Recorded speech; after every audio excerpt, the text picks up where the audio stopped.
While we're working on census, I'll do my number here quickly. As I mentioned to the archaeology group this morning, I've been working in Mongolia since about 2001 with the guy from Jens Run Myersekon from the National Museum of Mongolia. And he and I sort of spent about 15 years researching the Bronze Age, the late Bronze Age, in mostly northern Mongolia, Hunskull and nearby places. And over that time, we assembled enough data to produce two books. One of them is called Deer Stones of Northern Mongolia, and this is Myersekon's PhD thesis for the National Museum of Mongolia, which we translated and published at the Arctic Studies Center. And it's a phenomenal book analyzing the art of deer stones. And it goes into a lot of detail on the references to oral history and literature and symbols and so forth. So this is really a tremendous piece of work that's going to stand for a long, long time as the major work on deer stone art and its interpretation. It replaces work done by Volkov, who was a Russian archaeologist who published the deer stones of Mongolia in Russian. And it was a big inventory of sites, but not much analysis. So this is one really neat piece of work, and if you're interested in the Bronze Age and art and the origins of Scythian art, this is you'll find a lot of interest here.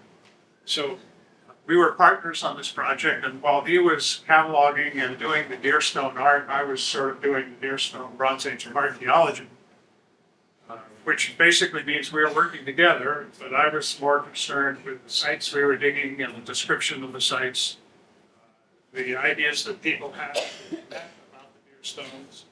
And with Peter Bittenthal, who publishes materials for us, and he's here. Where are you, Peter? There he is, over there. So he's helped us publish these books. He's designed them and printed, and did a beautiful job on Myra's book and also in mine.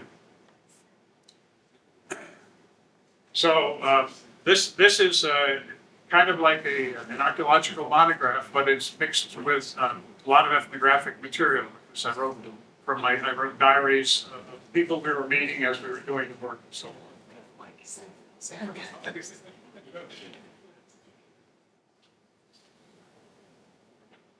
So actually, I think this is one of my best pieces of work. It was a lot of fun, and it's been designed in a really attractive way. So there's some books out there. If you're interested, you can buy one, or you can go online and get one.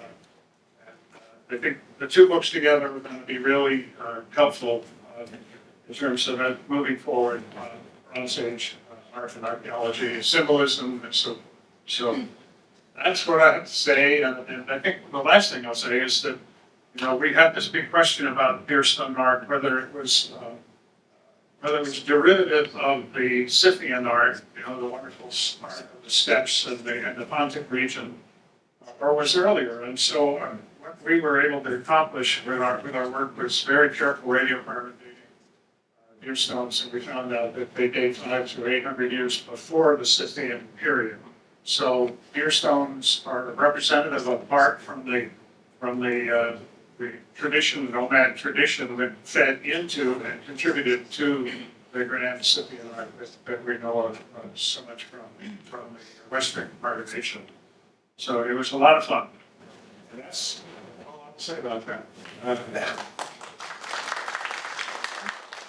So I want to introduce Sass Carey. Sass, I first got to know Sass when we were doing our work in northern Mongolia, and she was sort of converging on that area also as a public health nurse, working with a range of people known as Satan or Duha, and she had a long string of work with those people.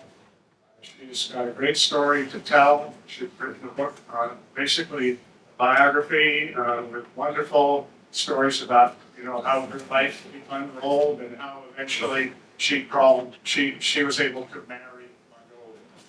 A lot of us knew that spiritually, but she's sort of done it in real life, so sad, please know.